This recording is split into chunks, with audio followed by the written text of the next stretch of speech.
Bienvenue sur la chaîne Les Jours d'avant. Un lieu où l'on respire encore le cuir des vieilles valises, où la porcelaine teinte doucement au-dessus des nuages et où la voix d'une hôtesse résonne comme une mélodie sortie d'un vieux poste à lampe. Vous êtes-vous déjà demandé si voler pouvait être autre chose qu'un simple déplacement entre deux points sur une carte, mais bien un rite, un signe de raffinement et d'appartenance à un monde à part? Aujourd'hui, nous ouvrons ensemble une valise pleine de souvenirs et feuilletterons les pages de l'âge d'or de l'aviation française. Ces années où les fauteuils étaient plus larges, le temps plus long et le ciel plus pur. Vous êtes avec nous? Attachez vos ceintures. Nous remontons dans les 60s, à une époque où le style comptait davantage que la vitesse. Dans la France des années 60, où flottait encore l'odeur du tabac d'après-guerre, et où les vitrines des grands magasins se garnissaient timidement des premiers réfrigérateurs signés Moulinex, le voyage en avion demeurait un événement rare et prestigieux, au point que son simple évocation suscitait respect et envie. Les gens n'achetaient pas de billets, ils se préparaient à un vol comme à un dîner mondain.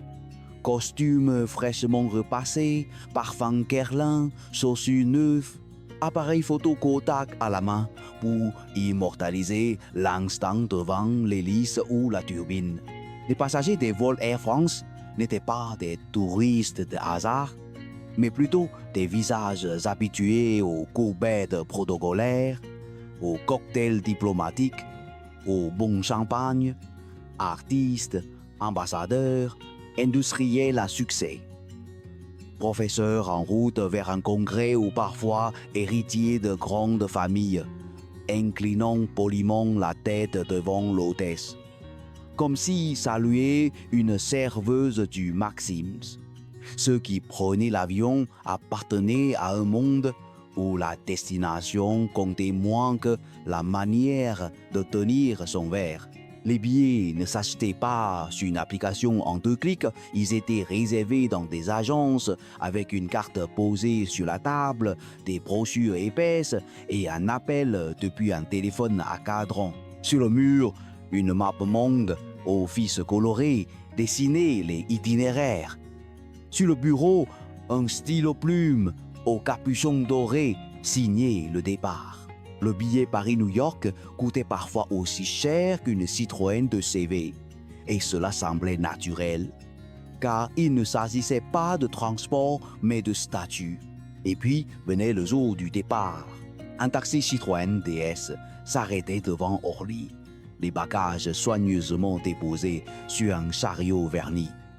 Et le passager empruntait non pas un couloir vitré, mais une passerelle extérieure sous le bruit sourd des turbines et le parfum entêtant du kérosène mêlé à la pluie fine. Chaque seconde de vol était une récompense pour le rang, le temps, le mérite. Prendre l'avion, c'était un rituel d'élégance, un moment pensé et habité. Du sourire de la jeune fille au comptoir jusqu'à la dernière gorgée de café. Avant l'atterrissage, soyons honnêtes. Qui parmi vous se souvient encore de cette étrange sensation? Debout sur le tarmac, non pas en short et basket, mais en veste de tweed, un billet épais dans la main, avec la certitude que vous étiez en train de vivre une expérience et non une simple transaction. Fermez les yeux un instant. Si vous imaginez l'intérieur d'un avion Air France au milieu des années 70, ce qui vous vient à l'esprit n'est pas une enfilade de sièges plastifiés, mais bien un salon feutré, baigné de teintes chaudes, des tissus en laine, des lampes à abat-jour crème, Des rideaux entre les sections et cette odeur inimitable de moquette chargée d'histoire mêlée à celle du café et des pages du L'Express tournées lentement par une passagère en gants. Les sièges n'étaient pas de simples assises, c'étaient des meubles. Larges, profonds, inclinables manuellement, avec des accoudoirs moelleux. Ils évoquaient les fauteuils d'un cabinet parisien.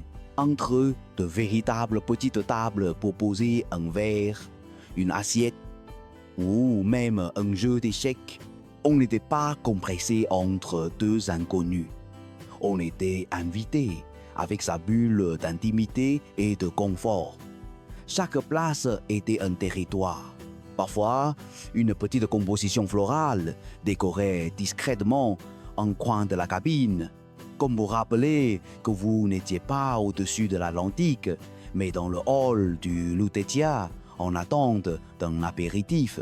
L'espace permettait de se lever, marcher, regarder par le hublot ou simplement s'étirer sans déranger. Avez-vous remarqué comme le silence se ressentait autrement dans ces cabines anciennes? L'absence de bourdonnement omniprésent, la lumière tamisée, la moquette épaisse, tout cela créait un sentiment de refuge. Comme si vous ne voliez pas à 10 aéromètres dans un tube d'acier, mais que vous glissiez dans une bibliothèque feutrée de la Troisième République. Pas d'écran, pas de pub, pas de boutons clignotants. Seulement vous, le ciel, et ce monde velouté à l'intérieur du fuselage. Et vous souvenez-vous de vos premiers pas dans une telle cabine? Ce frisson léger avant le décollage, quand vous vous asseyez, caressez l'accoudoir et sentez que vous entrez non pas dans un avion, mais dans une époque.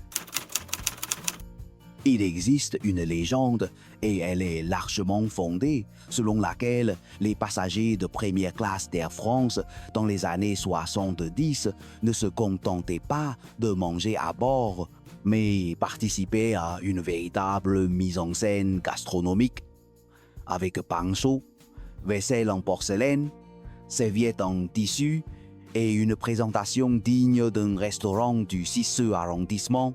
Tout commençait par la remise du menu, non pas une carte plastique pliée à la va-vite, mais un élégant livret cartonné, orné du logo de la compagnie et d'une gravure du modèle de l'avion, intitulé La table Air France. À l'intérieur, une sélection de vins, d'entrées, de plats chauds, de desserts et, bien sûr, une planche de fromage, soigneusement choisie selon la région du départ ou de la destination. Le service était progressif, presque chorégraphié. Salade, vinaigrette légère pour commencer, suivi d'un velouté aux champignons ou d'un consommé clair, puis d'un filet de bœuf sauce madère ou d'un confit de canard aux pommes rissolées. Les couverts en métal brillaient, le verre cliquetait légèrement sur la tablette, et l'hôtesse coiffée impeccablement, vêtue d'un uniforme signé Balenciaga, où Dior déposait chaque plat avec la délicatesse d'une serveuse dans une brasserie étoilée. Et après le dessert, venait le moment du digestif. Certains demandaient un Cointreau, d'autres un Armagnac, parfois un cognac vieux, servi dans un petit verre ballon accompagné d'un carré de chocolat noir. Sur certains vols, les passagers pouvaient encore allumer une cigarette, offerte dans un étui discret. Gauloise, gitane ou même Craven A pour les plus anglo-saxons.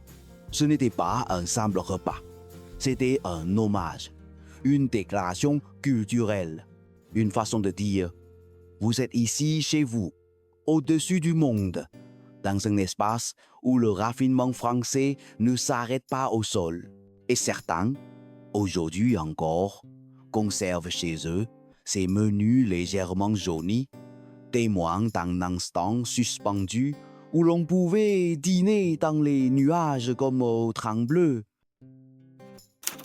Ceux qui ont volé avec Air France ou UTA dans les années 70 ne se souviennent pas uniquement des fauteuils et des repas, mais aussi d'une atmosphère singulière qui régnait à l'étage supérieur du Boeing 747 à espace, à part, presque mythique, le salon bar, accessible par un escalier en colimaçon. Ce lieu à l'éclairage doux et au silence feutré évoquait davantage le salon d'un grand hôtel à Biarritz que la cabine d'un avion en vol. Là, on ne venait pas seulement chercher un verre, mais un moment, on commandait un champagne frais, un apéritif doux, un cognac soigneusement choisi, servi dans du vrai verre, et non dans un gobelet en plastique. Les passagers s'installaient dans des sièges en tissu, aux tentes chaudes, ouvraient le monde ou Paris Match, discutaient, parfois simplement se taisaient, en regardant le ciel défiler derrière le hublot. Certains trajets vers l'Afrique, les Antilles ou l'Amérique du Sud duraient plus de 10 heures. Et ce salon devenait le cœur battant de l'appareil. On y entendait parler cinéma, politique, littérature. On échangeait des adresses, des sourires, parfois même des promesses de se revoir à Paris ou à Buenos Aires. Parfois, un steward fredonnait en air d'Aznavour ou de Brel, sans scène, sans micro, juste parce que l'instant le demandait.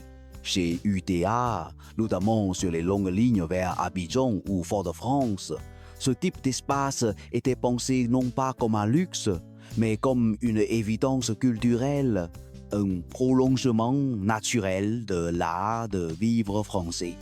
On ne venait pas pour se divertir bruyamment, mais pour respirer, échanger, savourer, comme on le ferait dans un compartiment de train de nuit ou dans un bar à Montparnasse. Avez-vous déjà tenu un verre de Bordeaux à 10 km, les jambes croisées dans un fauteuil large, alors que dehors l'Atlantique s'étendait à perte de vue? Si oui, vous faites partie de cette époque où voler était un acte de style et non une performance logistique. Dans cette époque lointaine, quand les portes du cockpit n'étaient pas encore plantées et que les enfants pouvaient, sous l'œil bienveillant d'une hôtesse, entrer dans la cabine de pilotage comme dans une légende, l'équipage n'était pas seulement professionnel. Il était charismatique, structuré, presque mythologique.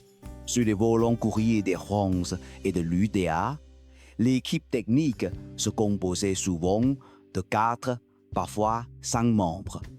Le commandant de bord, le copilote, l'ingénieur de vol, le navigateur et parfois même un radio.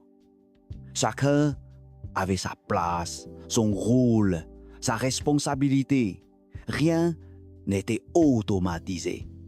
La mécanique était suivie à l'œil nu, à l'oreille, au toucher. L'ingénieur gérait manuellement les réservoirs, les circuits hydrauliques, la pressurisation, depuis un panneau aux centaines d'aiguilles et de voyants. Le navigateur, muni de cartes, de compas et parfois d'un sextant, traquait la route au-dessus de l'Atlantique, car le GPS n'existait pas. C'était une époque où l'instinct, l'écoute, l'expérience étaient aussi importants que les instruments. On racontait des histoires sur ces capitaines capables de reconnaître une turbulence à l'odeur de l'air ou d'atterrir en douceur à Nice, malgré les vents latéraux. Des histoires de mécaniciens aux moustaches impeccables, capables de déceler une variation de poussée avant même que l'aiguille ne bouge. Ce n'était pas de la science-fiction, c'était le quotidien des héros du ciel. Et surtout, on faisait confiance.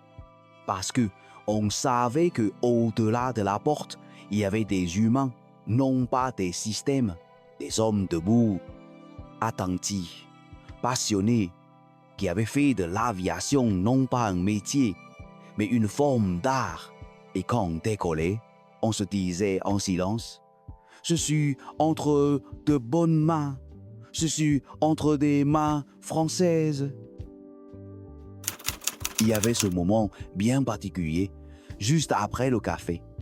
Et alors que l'avion avait atteint son altitude de croisière, où presque tous les passagers, dans un accord silencieux, sortaient leur paquet de cigarettes, une fine boîte bleue, estampillée, gauloise sans filtre, ou un étui blanc et jaune au logo dansant des gitanes et allumé, sans demander, comme si ce geste faisait naturellement partie du voyage lui-même.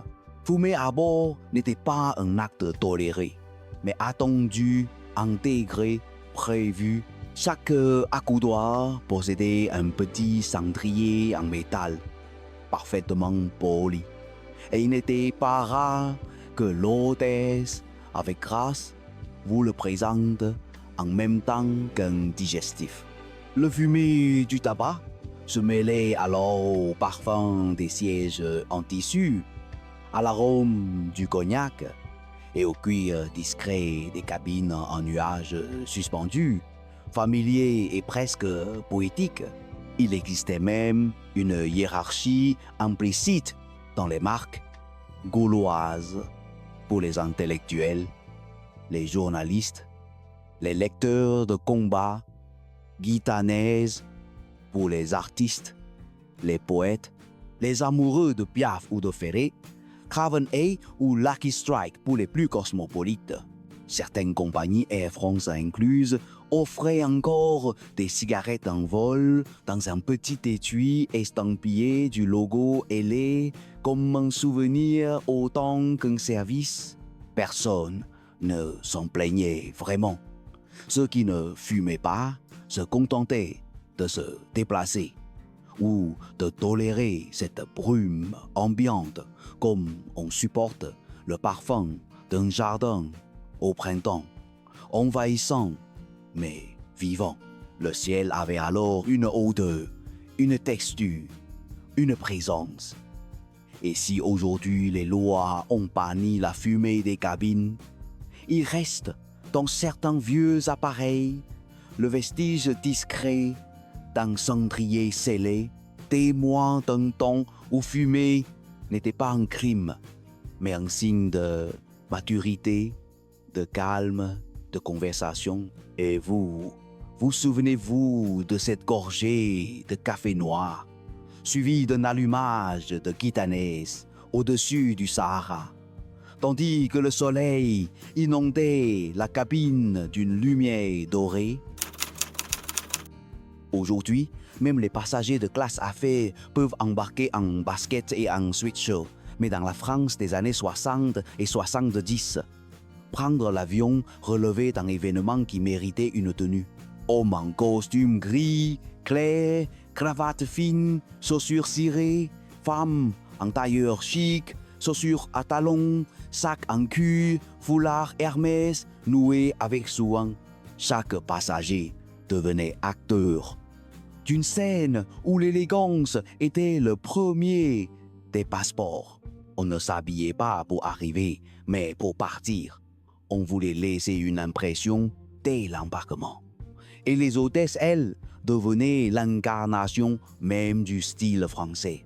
Air France, soucieuse de faire de son personnel navigant un symbole vivant, confia la création de ses uniformes à Christian Dior, puis Balenciaga, puis Nina Ricci. Les tenues étaient taillées comme des robes de défilé, coupe épurée, couleurs sobres mais raffinées, bleu azur, beige sable, rouge bordeaux, tissu noble, boutons élégants. Rien n'était laissé au hasard. Les coiffures étaient impeccables, les gestes mesurés, la posture droite. Chaque hôtesse avançait dans l'allée centrale, comme sur un tapis rouge discret, portant en elle une part de la grâce française. Et les passagers suivaient ce rythme. Pas de short, pas de t-shirt. On portait des gants, parfois même un chapeau, des lunettes discrètes et un parfum léger, Chanel, Guerlain, Caron. Le vol devenait un rituel esthétique, non pas une contrainte, mais un plaisir de se montrer digne du moment. Les photographies d'archives en témoignent. On regarde ces visages et ces silhouettes avec la certitude que ce n'était pas un simple transport aérien, mais une cérémonie en altitude à la gloire du bon goût. Et vous, est-ce que vous avez gardé quelque part une photo de vous ou de vos parents au pied d'un avion, apprêté comme pour un mariage? Aujourd'hui, on envoie une photo de son siège par message instantané. On publie une story. Mais dans les années 60-70, on écrivait des cartes postales en plein vol. Dans la pochette du siège, entre le sac en papier et la notice de sécurité, on trouvait une carte illustrée du logo Air France, de la silhouette d'un Caravelle ou d'un 747 parfois, même d'une route stylisée en pointillé. Ces cartes étaient offertes, jamais vendues. Elles faisaient partie de l'expérience du voyage. On sortait un stylo, souvent offert lui aussi, et on écrivait quelques lignes. Je pense à vous depuis le ciel. Le vol se passe bien. Le personnel est charmant. Parfois, on ajoutait une anecdote. La beauté du lever de soleil, le plat de veau délicieux, le voisin qui ronfle. Puis on confiait la carte à une hôtesse qui la remettait à l'équipage ou au personnel au sol pour l'expédition. Certaines cartes recevaient un cachet spécifique, posté à bord avec l'indication du vol, et ces mots, griffonnés en plein ciel, devenaient plus que du courrier.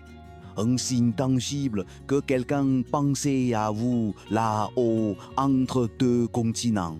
Aujourd'hui, ces cartes sont des objets rares. On les trouve dans des boîtes à souvenirs chez des collectionneurs. Parfois, encadrées, elles portent en elles la lenteur d'un monde où écrire prenait du temps, où chaque phrase comptait. Et vous, avez-vous jamais écrit une carte dans les nuages ou reçu un mot venu de 10 zéromètres, griffonné à l'encre bleue entre un nuage et un souvenir?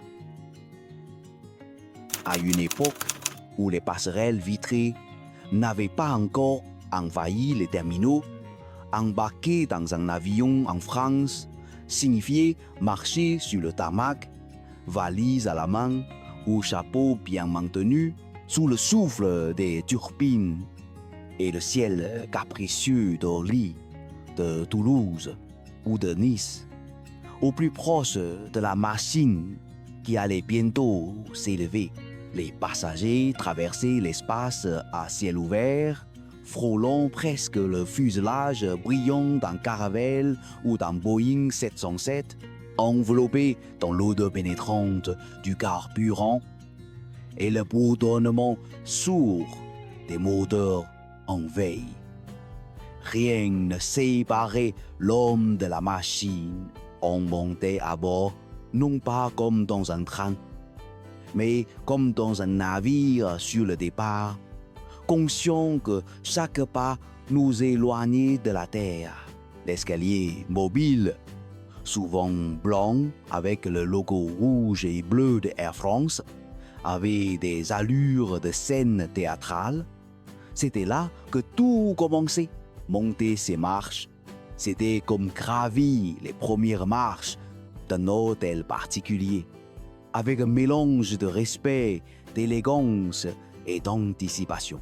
Et parfois, on se retournait pour saluer un proche resté au sol, pour jeter un dernier regard sur la ville, ou juste pour ressentir ce moment suspendu. Il y avait quelque chose d'intime dans cette montée. Un geste presque solennel. Ce n'était pas un geste technique, c'était une transition de la vie quotidienne vers l'inconnu, du connu vers la promesse. Le vent jouait avec les tranches. Les enfants serraient fort la main de leur mère. Et les photographes captaient l'instant, un instant que l'on n'oublie jamais vraiment. Et vous souvenez-vous du bruit des pas sur les marches métalliques, du cœur qui bat un peu plus fort à chaque marche gravie et du moment précis où l'on franchit la porte de l'avion, le regard attiré par l'intérieur, moquetté, silencieux, accueillant? Lorsqu'Air France introduisit le Boeing 747 dans sa flotte au début des années 70, ce n'était pas simplement une avancée technique, mais une véritable déclaration esthétique, l'élément qui capturait immédiatement l'imaginaire des passagers était cette élégante rampe en spirale, placée au centre de la cabine, menant vers un étage supérieur qui n'était pas un espace de siège en plus, mais bien un salon, un lieu d'exception. On montait l'escalier avec lenteur, la main glissant sur la rampe métallique, le regard attiré par la lumière tamisée qui filtrait d'en haut. Ce n'était pas une cabine, c'était un lieu à vivre. Des fauteuils bas disposés en cercle, de petites tables au bord arrondies, une moquette épaisse, des murs courbés qui absorbaient le bruit du monde. On entrait dans un espace où le temps changeait de rythme, où les voix devenaient plus douces, où les gestes se faisaient plus lents. Là-haut, on buvait un whisky, on lisait le Figaro, on discutait de politique ou de poésie, on contemplait l'océan ou le désert à travers un hublot plus large que nature. On ne cherchait pas à passer le temps, on s'y installait. Le salon du 747 français n'était pas un gadget, mais un manifeste. L'espace, la lumière, la courbe, la conversation, tout était pensé pour l'humain. Pan avait ses barres clinquants. Air France, elle, avait le raffinement feutré. Une discrétion typiquement française, sans ostentation mais pleine de présence. Et ce lieu, on ne l'oubliait jamais, parce que après avoir gravi cet escalier, on n'arrivait pas simplement en haut, mais dans une autre dimension du voyage. Aujourd'hui, les cabines sont pleines, les escaliers rares, les salons sacrifiés pour quelques rangées de plus. Mais ceux qui ont connu ce salon-là, ce salon suspendu au-dessus du monde, savent qu'ils ont vu le ciel autrement. Dans la France des années 60, prendre l'avion ne commençait pas par une fouille, un scanner ou une confiscation de flacons. Cela commençait par une salutation, un sourire, un geste d'accueil. L'aéroport n'était pas une forteresse, mais un vestibule vers l'ailleurs. On arrivait parfois 30 minutes avant le décollage, on confiait sa valise au comptoir, on recevait un billet cartonné et l'on poursuivait son chemin sans être interrompu. Il n'y avait pas de portique, pas de bac, pas de contrôle intrusif. Les enfants couraient sous les grandes verrières d'Orly. Les couples prenaient un café en attendant l'embarquement. Les passagers lisaient sans hâte. On ne craignait ni les objets tranchants, ni les liquides, ni les briquets. On faisait confiance. Les adieux se faisaient souvent au pied de l'avion. Les proches accompagnaient jusqu'à la passerelle, prenaient une dernière photo, agitaient un mouchoir blanc. Et ce geste simple, humain, n'était pas considéré comme un danger. mais comme une preuve que le voyage avait un cœur. Les premières mesures de sécurité sont venues bien plus tard, quand le monde s'est tendu. Et peu à peu, les détecteurs sont apparus, les barrières, les consignes, les messages automatiques. Mais à cette époque, douce et vivante, on voyageait avec foi. Avez-vous connu cette époque où l'on passait d'un hall à un avion comme on entre dans un salon, sans se justifier, sans se déchausser, sans retirer sa ceinture?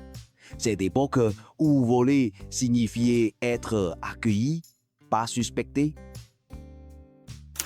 Dans les années 60 et 70, le ciel français n'était pas saturé de couloirs aériens, de créneaux millimétrés et de messages urgents. Chaque avion était un événement, un battement d'aile dans un ciel encore clairsemé.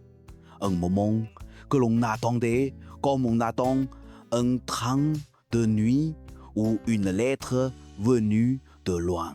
Il y avait moins de vols. C'est vrai, mais chaque vol avait plus de place, plus de silence, plus de temps. Dans les aéroports d'Orly, de Lyon ou de Marseille, les terminaux ressemblaient à des salons tranquilles. Fauteuils en cuir doux, vitres panoramiques, kiosques à journaux, bars à expresso. On entendait le grésillement du micro, on reconnaissait la voix de l'annonce. L'agitation n'était pas absente, mais elle était feutrée, humaine, maîtrisée. Personne ne courait. On attendait. On regardait les avions rouler lentement vers la piste. Dans le ciel, il y avait de la place. Les contrôleurs n'avaient pas à gérer 20 appareils en simultané. Les pilotes recevaient des instructions précises et sereines. Les retards étaient rares, souvent dus à la météo, presque jamais à la saturation. Les avions décollaient, volaient, atterrissaient, non pas en flux tendu, mais en respiration. Le voyage n'était pas optimisé, il était respecté. On ne parlait pas de productivité, mais de ponctualité élégante, de fluidité, de bon sens. Et les passagers, eux aussi, n'étaient pas pressés, parce que voler, c'était déjà être arrivé quelque part. Et vous, est-ce que vous vous rappelez de ce moment où l'on entrait dans un terminal silencieux, où l'on sentait que tout était en ordre, sans écran, sans stress, juste un vol à venir et du temps pour l'attendre? Aujourd'hui, on demande toujours combien de temps dure le vol, comme si la durée était une contrainte, un mal nécessaire. Mais à une époque où les avions faisaient escale aux Açores, à Shannon ou à Alger, la durée faisait partie du luxe, parce que le voyage était un espace et non un simple lien entre deux points. Les vols de Paris à Buenos Aires, de Lyon à Fort-de-France ou de Marseille à Tananarive duraient parfois 15, 16, 18 heures, parsemés d'arrêts, de marches sur le tarmac, de tasses de thé partagées dans un hall étranger. On descendait, on se dégourdissait les jambes, on échangeait un mot avec un mécanicien, on regardait un coucher de soleil au bord de la piste. Rien ne pressait. À bord, les passagers lisaient, écrivaient des lettres, jouaient aux cartes, discutaient de politique ou de littérature, marchaient, changeaient de place, prenaient un verre, parfois même un deuxième, sans se demander quand ce serait fini. Car il ne s'agissait pas de fini, il s'agissait d'être là, ensemble, en vol. L'équipage ne courait pas, les passagers non plus, et cette lenteur n'était pas une faiblesse, c'était un art de vivre. On ne parlait pas d'efficience, on parlait de présence, Et la phrase que l'on entendait souvent, dite doucement par une hôtesse en tailleur beige, c'était « Prenez votre temps, madame ». Et vous, avez-vous déjà senti que le vol, au lieu d'être une attente, devenait un refuge entre deux mondes? Un espace suspendu, presque sacré, que vous ne vouliez plus quitter? À une époque où le monde ne parlait pas encore une langue unique, où chaque pays osait sa propre esthétique, la France volait à sa manière, avec mesure, avec style, avec retenue. Ce n'était pas le plus rapide, ni le plus bruyant, ni le plus tapageur. C'était le plus soigné, le plus humain, le plus cohérent. Chez Air France ou UTA, le service n'était pas une performance, mais une continuité naturelle du sol vers le ciel. Du papier du billet au ton de la voix, de la vaisselle à la typographie des menus, tout transpirait un certain équilibre. Rien d'ostentatoire, mais tout de signifiant. Le luxe était là, mais discret. Le confort était pensé, non pas crié. Les hôtesses représentaient une certaine idée de la féminité française. Le café était fort et bien servi.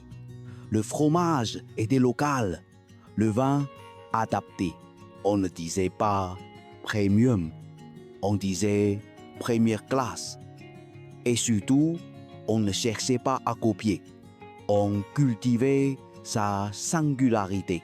Les avions Caravelle, Concorde, Boeing, 747 portaient les couleurs de la France comme on porte une écharpe Hermès, avec une élégance que l'on ne montre pas, mais que l'on devine. Et dans chaque vol, il y avait cette volonté de faire bien, calmement, sans démonstration, mais avec fierté. Et vous souvenez-vous de cette France-là, celle qui savait prendre l'air sans jamais perdre son âme?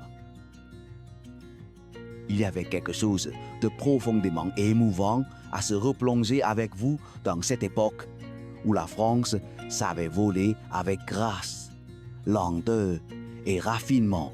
Ensemble, nous avons revisité des cabines feutrées, senti l'odeur du kérosène au pied de l'escalier, entendu à nouveau la voix d'une hôtesse dire « Bonne nuit, monsieur », et compris que tout ce qui disparaît ne meurt pas tant que nous le gardons vivant en nous. Si vous êtes encore ici, c'est sans doute que ce voyage vous a touché. Alors, pour ne pas manquer les prochains départs, toujours sans précipitation, toujours avec élégance, vous pouvez vous abonner discrètement à cette chaîne, sans obligation, juste pour rester dans l'ambiance des jours d'avant.